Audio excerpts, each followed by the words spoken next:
Hello friends, எல்லாருக்கும் வணக்கம். இன்றைக்கி நாம் பார்க்க போகிற டாபிக் பார்த்திங்க அப்படின்னா லெட். இது நார்மலாகவே விடு அப்படிங்கிற அர்த்தத்தில் எல்லோரும் தெரிஞ்சு வச்சுருப்பீங்க. சரி, லெட்டு அப்படிங்கிற வார்த்தையில் எத்தனை லெட்டர் இருக்குதுன்னு பாருங்கள். எனக்கு தெரிஞ்ச அதில் ஒரு 5 லெட்டர் இருக்குன்னு நினைக்கிறேன். கரெக்டாக 3 லெட்டர்ஸ் இருக்குது. அப்போ எப்படி லெட்டுக்கு 3 லெட்டர்ஸ் இருக்கோ அதே மாதிரி 3 யூசேஜஸ் இருக்குது. 3 அர்த்தங்களில் அது வெளிப்படும். அது என்னென்னா அது வீடியோவில் கிளியராக பார்க்க போகிறோம். ஸோ வீடியோ ஸ்கிப் பண்ணாமல் கடைசி வரைக்கும் பாருங்கள். அண்ட் இதுதான் நம்ம சேனலுக்கு நீங்கள் ஃபஸ்ட் டைம் வந்திருக்கீங்கன்னா மறக்காமல் சப்ஸ்கிரைப் பண்ணிட்டு பெல் பட்டனை கிளிக் பண்ணி வச்சுக்கோங்க. அப்போ தான் நம்ம போடுற வீடியோஸ் உங்களை வந்து சேரும். வீடியோக்குள்ளே போயிடலாம். And friends, one more thing, நம்மளோட நியூ பேட்ச்சில் ஜாயின் பண்ணணும்னு நினைக்கிறவங்க இந்த மெயில் ஐடிக்கு கான்டாக்ட் பண்ணுங்கள். இந்த லெட்டை இங்கிலீஷில் யூஸ் பண்ணுறதுக்கு தேவையான எலிமெண்ட்ஸே பார்த்தீங்கன்னா இவ்வளோ தான். இது இருந்தாலே போதும், லெட்டை ஈஸியாக யூஸ் பண்ணிடலாம். சரி, ஃபஸ்ட்டு பாருங்கள். இந்த அப்ஜெக்டிவ் ப்ரொனவுன் நிறைய பேர் பார்த்துருப்பீங்க. ஹீ வந்தால் நம்ம ஹிம்முன்னு சொல்லுவோம், ஷீ வந்தால் ஹெர்ன்னு சொல்லுவோம். லெட்டை பொறுத்த வரைக்கும் நல்லா புரிஞ்சுக்கணும். லெட்டை பொறுத்த வரைக்கும் ஹீ, ஷீ, இட்டு, ஐவி, யூ இதெல்லாம் வரவே கூடாது. யூவை மட்டும் எடுத்துருங்க. ஏன்னா யூ 2 இடத்துல ஒரே மாதிரி தான் இருக்கும். அது அங்கேயும் யூ தான், அப்ஜெக்டிவ் ப்ரொனவுனாக இருக்கும்போது யூ தான். ஆனால் மற்ற வார்த்தைகள்லாம் மாறும். யூ இட்டு மட்டும், சரிங்களா, அது ஒரே மாதிரி தான் இருக்கும். மற்றது எல்லாமே மாறும். ஸோ அந்த ஹீ, ஷீ, இட்டு, ஐவி, அப்புறம் தே இதெல்லாம் இருக்குது பார்த்தீங்களா, இதெல்லாம் வரவே கூடாது. லெட்டை பொறுத்த வரைக்கும் போட்டிங்கன்னா தப்பு, சரிங்களா. அப்போ எதை போடக்கூடாதுன்னு சொல்லிட்டோமோ அதை டக்குன்னு தூக்கி ஓரமாக வச்சிடணும், அது தேவையில்லை. ஆனால் இந்த வார்த்தைகள் நமக்கு கண்டிப்பாக வேணும். இது இல்லாமல் அது இயங்காது. லெட்டுக்கு தேவையான வார்த்தை இதுதான். பாருங்கள், ஹிம்முன்னா அவனை, ஹெர்ருன்னா அவளை, தெம்முன்னா அவர்களை, இதெல்லாம் தெரியும். ஆனால் எல்லா இடத்துலையுமே அவனை அவர்களையே வருமா அப்படின்னு நினச்சோம்னா வராது. அவன், அவள், அவர்கள், நாம் அப்படிங்கிற மாதிரி நம்ம நார்மலாக ப்ரொனவுன் இருக்குது பார்த்தீங்களா, அதோட மீனிங்லேயும் வரும். அது எப்படி வரும் அப்படிங்கிறத நான் சொல்கிறேன், சரிங்களா. அடுத்து இதற்கு தேவையான வேர்ப் ஃபார்மெட் என்ன அப்படின்னா V1 தான். வேறு எந்த வேர்பும் போட்டுறாதீங்க தயவு செய்து. போட்டிங்கன்னா தப்பு. எப்படி நான் இதை மட்டும் யூஸ் பண்ணுங்கன்னு சொல்கிறோம், அதே மாதிரி வேர்புலையும் நீங்கள் V1 மட்டும் யூஸ் பண்ணுங்கள். போட்டிங்க அப்படின்னா கரெக்டாக மீனிங் வரும், சரிங்களா. எல்லாமே இது பேட்டர்ன் தான். லெட்டை பொறுத்த வரைக்கும் ஃபார்முலா தான். ஃபார்முலாவை ஃபஸ்ட்டு பிடிச்சி ப்ராக்டிஸ் பண்ண ஆரம்பிச்சிட்டிங்கன்னா அப்படியே மைண்டில் உட்காந்துக்கும். Okay, right. இப்போ லெட் அப்படிங்கிறதோட யூசேஜை பார்த்தீங்கன்னா 2 ஆங்கிளில் இருக்குது. நிறைய பேர் சொல்லுவாங்க லெட் அப்படின்னா விடு அப்படின்னு அர்த்தம் அப்படின்னு சொல்லுவாங்க. விடு அப்படிங்கிற மீனிங்கில் நீ ப்ராக்டிஸ் பண்ணிட்டேன்னா லெட்டு ரொம்ப சிம்பிள்னு சொல்லுவாங்க. நான் அப்படி கிடையாது. நீங்கள் விடு அப்படிங்கிற ஒரே வார்த்தையில் மட்டும் ப்ராக்டிஸ் பண்ணி பழகிருந்தீங்கன்னா ரொம்ப சிரமம். ஏன்னா அதுக்கு 3 வகையான மொழிபெயர்ப்புகள் இருக்கிறது. அதை தெரிஞ்சு வச்சுக்கணும், சரிங்களா. ரைட்டு. ஃபஸ்ட்டு இது எதுக்கு நம்ம யூஸ் பண்ணுறோன்னு பார்க்கலாம். ஒன்று, பெர்மிட் பண்ணுறதுக்கு, பெர்மிஷன் கொடுக்கறதுக்கு. அதாவதுங்க இந்த லெட்டோட சரியான ஒரு புரிதலுக்காக சொல்லணும் அப்படின்னா அலோ அப்படிங்கிற அர்த்தத்தில் தான் வரும். விடு அப்படின்னா அலோ பண்ணுறது, அனுமதிக்கிறது, அந்த அர்த்தத்தில் தான் வரும், சரிங்களா. ஒரு வேலையை செய்ய ஒருத்தரை அனுமதித்தல், இல்லாட்டி ஒரு வேலையை செய்வதற்காக நாம் ஒருவரிடம் அனுமதி கேட்பது. இப்போ ஒருத்தர் நம்மளை ஒரு வேலையை செய்கிறதுக்கு பெர்மிட் பண்ணுவார். சரி, அந்த வேலையை செய்ய அப்படின்னு சொல்லி பெர்மிட் பண்ணுவார். அப்படி பெர்மிட் பண்ணுற ஒரு மீனிங் லெட் எடுத்துக்கும். இன்னொரு மீனிங் வில்லிங்னஸ். என்ன சொல்கிறது, மனப்பூர்வமாக சொல்லுவாங்க, அவன் அந்த வேலையை செய்யட்டும். ஓகே, அப்போ நம்மளே சொல்லுவோம், சார் நான் செய்கிறேன் சார் இந்த வேலையை, நான் செய்கிறேன் சார் இந்த வேலையை, அப்படி நம்மளே சொல்லுவோம், விருப்பத்தின் பேரில். ஓகேவா. அப்போது பெர்மிட் பண்ணாங்க அப்படின்னா அதோட அர்த்தம் விடு அப்படிங்கிற தமிழாக்கத்தில் வந்துடும். இந்த விருப்பத்தின் பேரில் நம்ம ஒரு வேலையை செய்கிறோம், இல்லாட்டி நம்மளை யாராவது ஒரு வேலையை செய்ய சொல்கிறாங்க அப்படின்னா இங்கே பாருங்கள், செய்யட்டும், இல்லாட்டி அந்த வேலையை அவர்கள் பண்ணட்டும் அப்படிங்கிற அர்த்தத்தில் வரும். ஓகே, நம்ம சொல்கிறோம் அப்படின்னா நான் செய்கிறேன் சார், நான் செய்கிறேன், இந்த அர்த்தத்தை தான் வரும். 2 அர்த்தம் வந்துருச்சு பார்த்தீங்களா. சரி, இதெல்லாமே நம்ம ஒரு ஆட்களாக இருந்து சொல்கிறது, சிங்குலராக இருந்து சொல்கிறது. ப்ளூரலாக இருந்துச்சுன்னு வச்சுக்கோங்களேன், இந்த அஸ்ஸெல்லாம் போட்டு சொல்லும்போது ப்ளூரலாக இருந்துச்சு அப்படின்னா இந்த லாம் அப்படிங்கிற வார்த்தையை கொண்டு முடியும். ஓகே, போகலாம், வாங்க சாப்பிட்லாம், நாளைக்கு மீட் பண்ணலாம், இந்த மாதிரிலாம் சொல்லுவோம் பார்த்தீங்களா. அந்த லாம் அப்படிங்கிற வார்த்தையை கொண்டு முடியும். இப்போ ப்ளூரலுக்கு சம்டைம்ஸ் தான் லாம் அப்படிங்கிறது முடியும். மறுபடியும் நம்ம என்ன மீனிங் எடுத்துக்கணும் அப்படின்னா இந்த விடு அப்படிங்கிற மீனிங் எடுத்துக்கணும். ஓகே, அப்போது ப்ளூரல் யூஸ் பண்ணும்போது லாம் அப்படிங்கிற மீனிங்கில் வந்தாலும் சில இடங்களில் விடு அப்படிங்கிற அர்த்தத்துலையும் வரும். இந்த 3 அர்த்தத்தை நீங்கள் தெரிஞ்சு வச்சு ப்ராக்டிஸ் பண்ணிக்கிட்டே இருக்கணும். எந்த இடத்துல எது யூஸ் ஆகும் அப்படிங்கிறத நீங்கள் அண்டர்ஸ்டாண்ட் பண்ணிக்கணும். ஓகே, ஃபார் எக்ஸாம்பிள் நான் சொல்கிறேன். இப்போது ஓனர் இருக்கார், சரிங்களா. இப்போ ஓனர் இருக்கார். ஓகே, ஓனர்கிட்ட ஒரு கார் இருக்குது. ஓனர் இருக்கார், ஓனர்கிட்ட ஒரு கார் இருக்குது. இப்போ இந்த சர்வெண்ட்டு ஒருத்தர் இருக்கார், சரிங்களா. இப்போ இந்த ஓனர் சர்வெண்ட்டுக்கிட்ட என்ன சொல்லுவார் அப்படின்னா, ஏப்பா இன்றைக்கி அந்த டிரைவர் வரல, அதனால இவனை கார் ஓட்ட விடுங்க அப்படின்னு சொல்லுவார். இன்றைக்கி இவனை கார் ஓட்ட விடுங்க அப்படின்னு சொல்லுவார். ஓனர் என்ன சொல்லுவார்? விடுன்னு சொல்லுவார். இப்போ அந்த கார் டிரைவர் வரல, சரியா? அப்போ அந்த சர்வெண்ட் சொல்கிறாரு, ஐயோ கார் டிரைவர் வரலையே அப்படின்னு சொல்லிட்டு சர்வெண்ட் என்ன சொல்லுவார் தெரியுமா ஓனர்கிட்ட? ஐயா நான் கார் ஓட்டணுங்க, ஐயா நான் கார் ஓட்டுறேன். இவர் என்ன சொல்கிறாரு? இவரோட வில்லிங்னஸை சொல்கிறாரு. இங்கே நான் காரை ஓட்டுகிறேன், let me drive the car, let me drive the car. அவர் என்ன சொல்கிறாரு? அவனை காரை ஓட்ட விடுங்கள் சொல்கிறார். அவர் சொல்லும்போது விடுங்கள் வருது, இவர் சொல்லும்போது என்ன ஆகுது அப்படின்னா நான் ஓட்டுறேன்னு வில்லிங்னஸ் சொல்கிறார். ஓகேவா? இப்போ அடுத்து கவனிங்க. இப்போ இந்த ஓனரோட பையன், ஓனரோட பையன், இப்போ ஓனரோட பையன்கிட்ட ஓனர் சொல்லும் பொழுது ஒருத்தர் சொல்கிறாரு, என் பையன் இருக்கான், என் பையனை காரை ஓட்ட விடுங்க அப்படின்னு சொல்ல மாட்டார். என் பையன் கார் ஓட்டட்டும் தான் சொல்லுவார். ஏன்னா பையனுக்கு பெர்மிஷன் கிடையாது, அவன் பாட்டு எடுத்து ஓட்டலாம். ஆனால் வேற ஒரு எம்ப்ளாயை வந்து அந்த வேலையை செய்யணும் அப்படின்னு அவர் பெர்மிட் பண்ணுறாருன்னா விடுங்கள் அப்படிங்கிற வார்த்தை தான் சொல்லுவார்.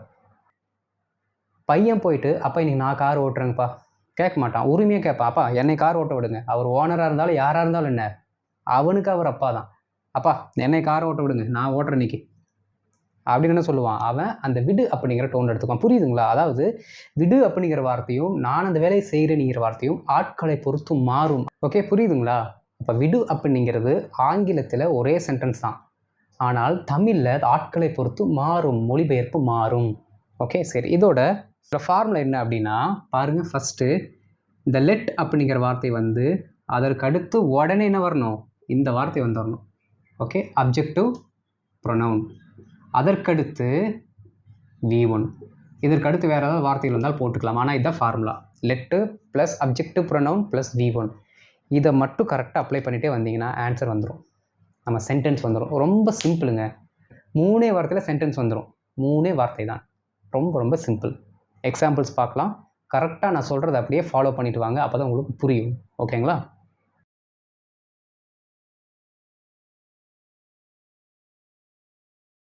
இப்போ ஃபஸ்ட்டாக ஒரு சில எக்ஸாம்பிள்ஸ் பார்த்துடலாம்.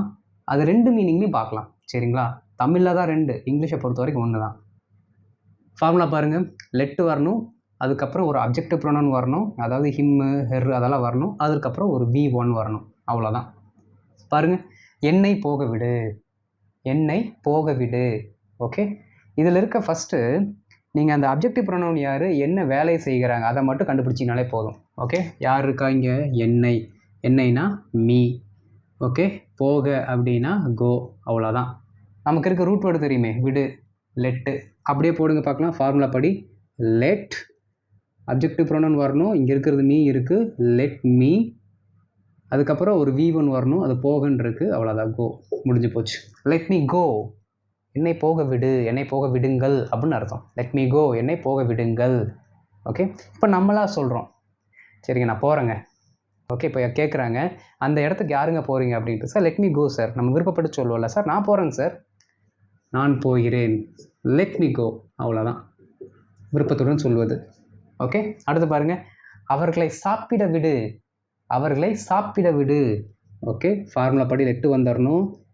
இதில் இருக்கிறது யார்? அவர்கள் அப்படிங்கிறது தான் objective pronoun. So let them, என்ன வேலையை செய்யணும் அவங்க, உடனே V1 வரணும், சாப்பிடுதல், அப்போது eat. Let them eat, let them eat, அவ்வளோதான், அவர்களை சாப்பிட விடு. பெர்மிஷன் கொடுக்கும்போது இப்படி நம்ம சொல்லுவோம், நம்ம விருப்பத்தோடு சொல்லும்போது அவங்க சாப்பிட்டுண்டா, அதுவும் அதே தான். Okay, let them eat, let them eat. இங்கிலீஷில் ஒரே வார்த்தை தான், தமிழில் மட்டும் 2 டிரான்ஸ்லேஷன் இருக்குது, சரிங்களா? ரைட். நாய்களை வெளியே விடுங்கள், நாய்கள் வெளியே போகட்டும், நாய்களை வெளியே விடுங்கள். ஓகே, விடுங்கள், லெட் நாய்கள், அப்போ the dogs. Okay, let the dogs, let the dogs. வெளியே விடுறதுக்கு சிம்பிளாக அவுட்னு மட்டும் சொல்லிடலாம், ஸ்டே அவுட் அப்படின்னு சொல்லுவாள்ல, அந்த மாதிரி அவுட் அப்படின்னா வெளியில் இருக்கிறதுக்கு அப்படிங்கிற மீனிங்கில் எடுத்துக்கலாம். சரிங்க, பாருங்கள். லெட் த டாக்ஸ் அவுட், நாய்களை வெளியே விடுங்கள். நாய்கள் வெளியே போட்டும், நாய் வெளியில் போட்டும் அப்படின்னு சொல்கிறதுக்கும் லெட் த டாக்ஸ் அவுட், அவ்வளோதான். நாய்கள் வெளியே போகட்டும், இல்லாட்டி நாய்களை வெளியே விடுங்கள், ரெண்டுத்துக்கு ஒரு அர்த்தம் தான். புரிஞ்சுக்கணும் நீங்கள் எந்த டோனில் நம்ம சொல்கிறோம், இல்லாட்டி ஒருத்தர் எந்த டோனில் சொல்கிறாரு அப்படிங்கிறத அண்டர்ஸ்டாண்ட் பண்ணிவிட்டு பேச பழகணும், சரிங்களா? ஏன்னா இந்த விடு விடு விடுங்கிற மீனிங்கில் மட்டுமே எடுத்துகிட்டு போனீங்கன்னா சில இடத்துல செட் ஆகாது. எல்லா இடத்துலலாம் ஒர்க் அவுட் ஆகாது. அதனால தான் லெட்டுக்கே பார்த்தீங்கன்னா அவன் இவ்வளோ மீனிங் இருக்குங்கன்னு சொல்லி கொடுத்து வச்சுருக்கான். அப்போ விடு அப்படிங்கிற ஒரு அர்த்தத்தை மட்டும் வச்சு ப்ராக்டிஸ் பண்ணக்கூடாது, அது தப்பு.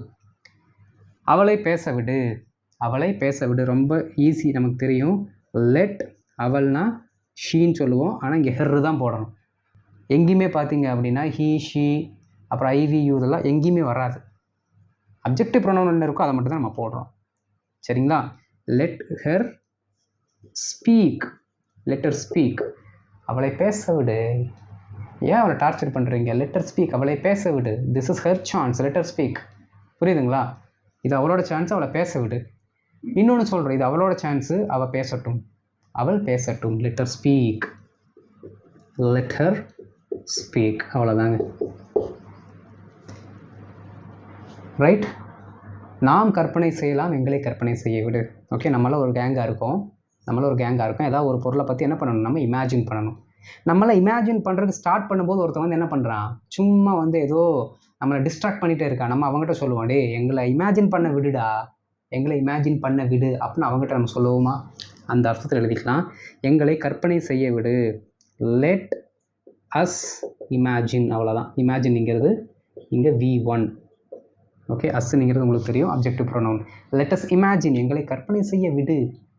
ஓகே, அடுத்து நமக்குள்ளே நம்ம சொல்லிக்கிறோம், டே வாங்க நம்ம கற்பனை செய்யலாம், வாங்கடா நம்ம இமேஜின் பண்ணலாம் அப்படின்னு நமக்குள்ளே சொல்லிக்கிறோம். நம்ம இன்னொருத்தர்கிட்ட கேட்டால் தான் பெர்மிஷன்.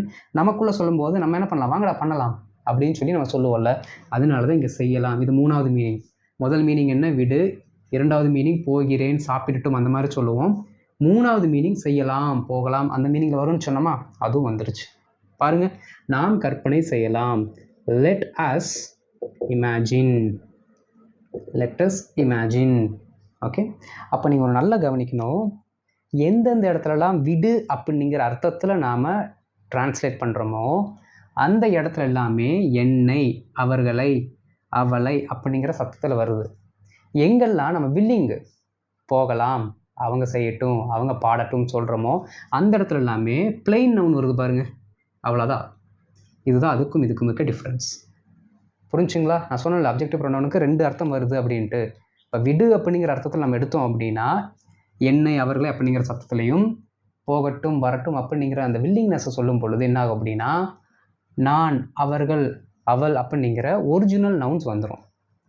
ஓகே, அவ்வளோதான். ரொம்ப ரொம்ப சிம்பிள் தானே? இன்னும் ஒரு சில எக்ஸாம்பிள்ஸ் பார்த்துட்டு நம்ம ஹோம்ஒர்க் போயிடலாம்.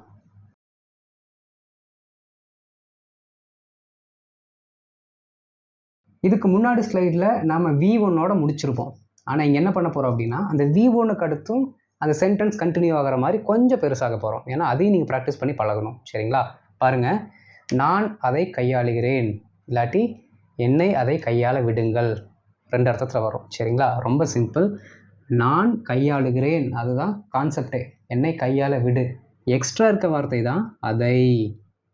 ஓகே, சரி. இப்போது ஃபஸ்ட் இருக்கிறவர் யார், நான். அவரை வச்சு தான் நம்ம என்ன பண்ணணும், ஸ்டார்ட் பண்ணணும். அதுக்கு முன்னாடி லெட் அப்படிங்கிற வார்த்தை. லெட், நான் அப்படின்னா மீ. Okay, let me. கையாளுதலுக்கு இங்கிலீஷில் ஹேண்டில். அப்போ இதுக்கு என்ன அர்த்தம், நான் கையாளுகிறேன்னு அர்த்தம். இன்னொரு மீனிங் என்ன, என்னை கையாள விடுங்கள்னு அர்த்தம். சரி, ஆனால் நமக்கு என்ன தேவை, நான் அதை கையாளுகிறேன். அப்போ அதைங்கிற வார்த்தையை யூஸ் பண்ணணும்ல, இட், அவ்வளோதான். லெட் மீ ஹேண்டில் இட், நான் அதை கையாளுகிறேன். ஓகே, நான் அதை பார்த்துக்கிறேன், என்ன அதை பார்க்க விடுங்க, என்ன அதை ஹேண்டில் பண்ண விடுங்க, அவ்வளோதான். 2 அர்த்தம். ஓகே, அவளை அனைத்து வேலைகளையும் முடிக்க விடு, அவளை அனைத்து வேலைகளையும் முடிக்க விடு. ஓகே, அவளை வந்து எல்லா வேலையும் கம்ப்ளீட் பண்ணுறதுக்கு விடு அப்படின்னு சொல்கிறாங்க. பாருங்கள், ரொம்ப சிம்பிள். லெட் ஹெர் கம்ப்ளீட், இதுதான் நம்மளோட ரூட் வேர்டே. பாருங்கள், விடு, அவளை முடிக்க, அவளை முடிக்க விடு. எதை முடிக்க விடணும், அனைத்து வேலைகளையும். அப்போது லெட் ஹெர் கம்ப்ளீட் அனைத்து வேலைகளும் அப்படிங்கிற எக்ஸ்ட்ரா வேர்டை மட்டும் போட்டிங்கன்னா முடிஞ்சுது. All the work. Okay, let her complete all the work, எல்லா வேலைகளையும் அவளை முடிக்க விடுங்கள். இன்னொன்று சொல்கிறோம், அவள் எல்லா வேலையிலும் முடிக்கட்டும். Let her complete all the work, let her complete all the work, meaning same தான். சரிங்களா? இங்கிலீஷில் தான் ஒரே சென்டென்ஸ், தமிழில் 2 அர்த்தம். அதுவும் பாருங்கள், இது வரைக்கும் நம்ம ப்ராக்டிஸ் பண்ணியிருந்தோம் V1 வரைக்கும். இதற்கு அடுத்து நம்ம எக்ஸ்ட்ரா என்ன பண்ணுறோம், ஒரு நவுனை சேர்க்கும் பொழுது இன்னும் அந்த சென்டென்ஸ் கொஞ்சம் பெருசாகுது. சரி, இது பாருங்கள், இது கொஞ்சம் உங்களுக்கு ட்ரிக்கியாக இருக்கும். காற்றடிக்கட்டும், மலர்கள் பூக்கட்டும். யாராவது ஒருத்தர் மலர்களை பூக்க விடுங்கள், காற்றை அடிக்க விடுங்கள்னு சொல்லுவாங்களா? முடியாது. ஏன்னா அது இயற்கை. அது அதுவாக தான் என்ன பண்ணணும், வளரணும். இல்லை ஒருத்தன் போய் அந்த பூவை வெட்ட போகிறான் அப்படின்னா நம்ம என்ன பண்ணுறோம், வெட்டாதடா விடுறா அப்படின்னு வேணால் சொல்லலாமே தவிர அதனுடைய வளர்ச்சியை நம்ம என்ன பண்ண முடியாது, விடுங்கள் அப்படின்னு சொல்ல முடியாது. அது அதுவாக தான் பூக்கும். அப்போ அந்த டைம்லலாம் நம்ம பூக்கட்டும், மலரட்டும், காற்று அடிக்கட்டும் அப்படி தான் நம்ம சொல்லுவோம். ஸோ இந்த இடத்துல பார்த்தீங்க அப்படின்னா எக்ஸ்ட்ரா எந்த வார்த்தையும் தேவையில்லை. நம்ம முன்னாடி இருந்து அதே ஃபார்மேட்டில் போயிட வேண்டியதான். காற்று அடிக்கட்டும், லெட், காற்றுக்கு என்ன, த விண்ட் அப்படின்னு சொல்லணும். சரிங்களா? பாருங்கள், ஏர் வேண்டாம், wind. Let the wind blow, காற்று அடிக்கட்டும். லெட் த விண்ட் ப்ளோ, காற்று அடிக்கட்டும். விடு நல்லா காற்று வருது இல்லை, காற்று அடிக்கட்டும். லெட் த விண்ட் ப்ளோ, மலர்கள் பூக்கட்டும். Let the flowers bloom. Okay, flowers அப்படின்னு சொல்லணும், ஃப்ளவர்னு சொல்கிறதுக்கு பதிலாக ஃப்ளார்ஸ் அப்படின்னு சொல்லணும். பாருங்கள், லெட் த ஃப்ளார்ஸ் ப்ளூம், மலர்கள் பூக்கட்டும். அவ்வளோதான், ரொம்ப சிம்பிள். ஸோ இந்த மாதிரி இயற்கை கூட நம்ம ஒரு சில சென்டென்ஸ் மேக் பண்ணுறோம்னா இந்த மாதிரி சொல்லுங்கள். ரைட், அடுத்து பாருங்கள், எங்களை உண்மையை தெரிந்து கொள்ள விடு. எங்களை விடு, அதை மட்டும் என்ன எழுதலாம் பாருங்கள், லெட்டஸ் அப்படின்னா எங்களை விடு. எங்களை தெரிந்து கொள்ள விடு அப்படின்னா லெட்டஸ் நோ. எங்களை தெரிந்து கொள்ள விடு, எங்களை உண்மையை தெரிந்து கொள்ள விடு. லெட்டஸ் நோ, எங்களை தெரிந்து கொள்ள விடு. எதை, உண்மையை. Let's know the truth. அவ்வளோதான். பின்னாடி ஒரு நவுனை சேர்க்குறோம், த ட்ரூத் அப்படின்ட்டு. முடிஞ்சு போச்சு. லெட்டு ஒரு அப்ஜெக்டிவ் ப்ரோனவுன், ஒரு V1, அதற்கு அடுத்து ஒரு noun. Let's no the truth. இதுக்கு இன்னொரு அர்த்தம் என்ன இருக்குது, நாம் உண்மையை தெரிந்து கொள்ளலாம். வருதா? அந்த அர்த்தம் இருக்கா? கரெக்ட். அப்போ லெட் அப்புன்னு வந்துட்டாலே 2 ஆங்கிளில் உங்கள் மைண்டு வேலை செய்யணும். ஓகே, அவர்கள் இந்த பிரச்சனைக்கு தீர்வு கண்டுபிடிக்கட்டும். அவர்களை இந்த பிரச்சனைக்கு தீர்வை கண்டுபிடிக்க விடு, இல்லாட்டி அவர்கள் இந்த பிரச்சனைக்கு தீர்வு கண்டுபிடிக்கட்டும். 2 ஆங்கிளில் சொல்லுவோம். சரிங்களா? பாருங்கள், லெட் அவர்கள், தெம் அவங்க செய்ய வேண்டிய ஆக்ஷன் என்ன, கண்டுபிடிக்கட்டும்.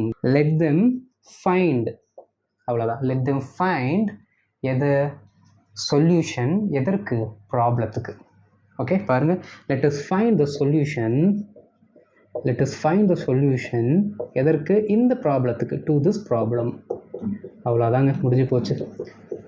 ஓகே, லெட்டில் இது வரைக்குமே இந்த சின்ன சென்டென்ஸ் மட்டும்தான் மேக் பண்ணிகிட்டு இருந்தோம். இப்போ பாருங்கள் எவ்வளோ பெரிய சென்டென்ஸ் வந்திருக்குன்னு. Let them find the solution to this problem.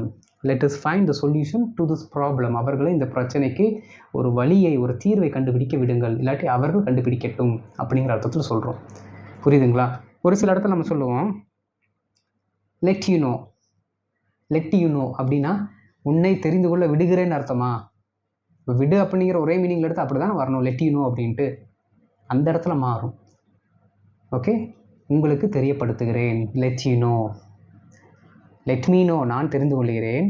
let you know, உங்களுக்கு தெரியப்படுத்துகிறேன். அந்த இடத்துல மட்டும் மாறுது பாருங்கள். அதனால தான் லெட்டுக்கு விடு அப்படிங்கிற ஒரே மீனிங்கில் மட்டும் எடுத்துக்காதீங்க, கன்ஃபியூஷனில் கொண்டு போய் உட்கார வச்சுக்கும். புரியுதுங்களா? அவ்வளோதான் லெட்டோட வேலையே. நல்லா ப்ராக்டிஸ் பண்ணுங்கள். ஃபஸ்ட்டு அந்த 3 வார்த்தைகளை வச்சு அந்த ஃபார்முலா படி ஒரு சென்டென்ஸ், அதுக்கப்புறம் எக்ஸ்ட்ரா வார்த்தையில் போட்டு அந்த சென்டென்ஸ் அப்படியே கொஞ்சம் பெருசாக்கி ப்ராக்டிஸ் பண்ணுங்கள். ரைட், ஹோம்ஒர்க் போயிடலாம்.